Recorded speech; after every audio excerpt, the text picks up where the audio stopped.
नमस्कार दोस्तों, क्राइम तक में आपका स्वागत है। गोवा के गुनाहगार आखिरकार दिल्ली पहुंच गए। अब गोवा पुलिस ने कस्टडी में ले लिया, गिरफ्तार कर लिया लूथरा ब्रदर्स को। अब आने वाले दिनों में इनसे पूछताछ होगी और हिसाब मांगा जाएगा कि 25 लोगों की जो मौत हुई उसका जिम्मेदार कौन है। इनका क्लब है जिसका नाम है birch by Romeo Lane. Delhi समेत तमाम जगहों पर इनके कई सारे क्लब्स हैं। ब्यूरोक्रेट से लेकर पॉलिटिशियन से लेकर तमाम लोग इनके दोस्त हैं। बड़ी जल्दी इनको सारी जो परमिशन से वो मिल जाती हैं। आप सोचिए, ताक पर रखकर फायर सेफ्टी नॉर्म का उल्लंघन किया गया, जिस तरह से आग लगी, पैसेज नहीं था और सीधा सीधा लापरवाही, जिसकी वजह से इतने लोग मर गए। अब ये दोनों जो भाई थे ये भाग गए, सौरव और गौरव लूथरा। ये भागे थाईलैंड में और वहाँ जाकर सोच रहे थे आगे जाने की, लेकिन इससे पहले पुलिस ने एक्टिवनेस दिखाई और आखिरकार इनको वापस लाया गया। सरकार की भी कवायद इसमें रही और गृह मंत्रालय की तारीफ करनी चाहिए क्योंकि इसमें टाइमली एक्शन लिया गया। लेकिन सवाल ये उठता है कि शुरुआत में गोवा पुलिस पर आरोप लगे कि इसको भगा दिया गया या ये खुद भाग गए।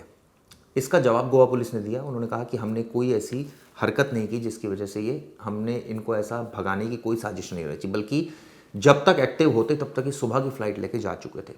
खैर, अब इनसे पूछताछ होगी, सख्ती से पूछताछ होगी, क्योंकि इनका रिमांड भी लिया जाएगा। इनको गोवा आज लेकर जाया जाएगा और उसके बाद कोर्ट में पेश किया जाएगा। वहाँ रिमांड लिया जाएगा और ये पता किया जाएगा कि आखिर इतनी जल्दी इनको परमिशंस कैसे मिल गई सारी चीज़ों की। यानी कि जो क्लब में, जिस क्लब को शो कॉज नोटिस मिला था, उस क्लब को कैसे परमिशन मिल गई चलाने की। इसके अलावा और बताता हूँ आपको, सिर्फ इतना ही नहीं, इसके अलावा कई और सवाल भी खड़े हुए हैं और इसको लेकर जांच भी जारी है।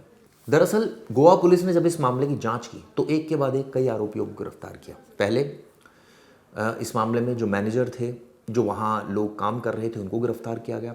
इसके बाद धीरे धीरे करके इसमें लूथरा ब्रदर्स के बारे में पता चला। जब तक वो फरार हो चुके थे, थाईलैंड पहुँचे वो और वहाँ से इमिग्रेशन को इन्फॉर्म किया पुलिस ने और वहाँ से इनको वापस लाया जा सका। अब सवाल ये उठता है कि क्या आने वाले दिनों में, नया साल भी है, क्रिसमस भी है, क्या गोवा पुलिस अब सख्ती से कार्रवाई करेगी? क्या उन लोगों के खिलाफ कार्रवाई होगी जो लोग इस तरह से इलीगल एक्टिविटीज़ कर रहे हैं? आप करोड़ों रुपए खर्च कर रहे हैं, परमिशन सरकार से लेते हैं, सरकार इसके बावजूद आप अप टू द मार्क अपनी चीज़ नहीं रख रहे और कहीं ना कहीं उसका खामियाजा आम लोगों को भुगतना पड़ रहा है।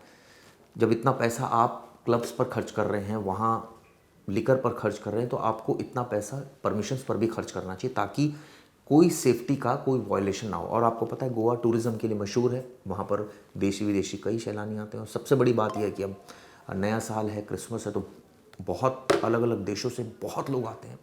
तो गोवा की छवि खराब ना हो, इसको लेकर सतर्क है सरकार भी और पुलिस भी।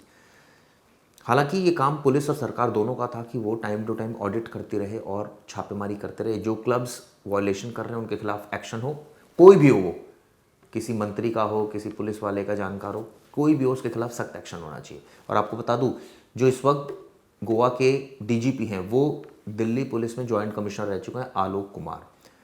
अच्छे अफसर माने जाते हैं और ज़्यादातर जो एजी एमयूटी कैडर के जो अफसर हैं वही गोवा में पोस्टेड होते हैं। इससे पहले मुझे याद है डीजीपी का विवाद हो गया था सीएम से, उनको हटा दिया गया था। लेकिन अब जो सिचुएशन क्रिएट हुई है उसमें सरकार और पुलिस दोनों कटघरे में, क्योंकि जिस तरह से आग लगी, सवाल ये पूछा जाने लगा कि परमिशन किसने दी, क्यों दी, क्या सारे मानकों का पालन किया जा रहा था? ऐसे कई सवाल उठे। तो उम्मीद मैं करता हूँ कि ना सिर्फ गोवा बल्कि दिल्ली समेत हर एक, क्योंकि न्यू ईयर पर बहुत वास्ट लेवल पर पार्टीज़ होती हैं, बहुत वास्ट लेवल पर क्लब्स में जश्न होता है, तो ऐसे में वॉयलेशन ना हो, कोई हादसा ना हो, इस बात का ध्यान रखा जाना चाहिए। खैर, ये वीडियो आपको कैसे लगी ज़रूर बताइएगा। धन्यवाद।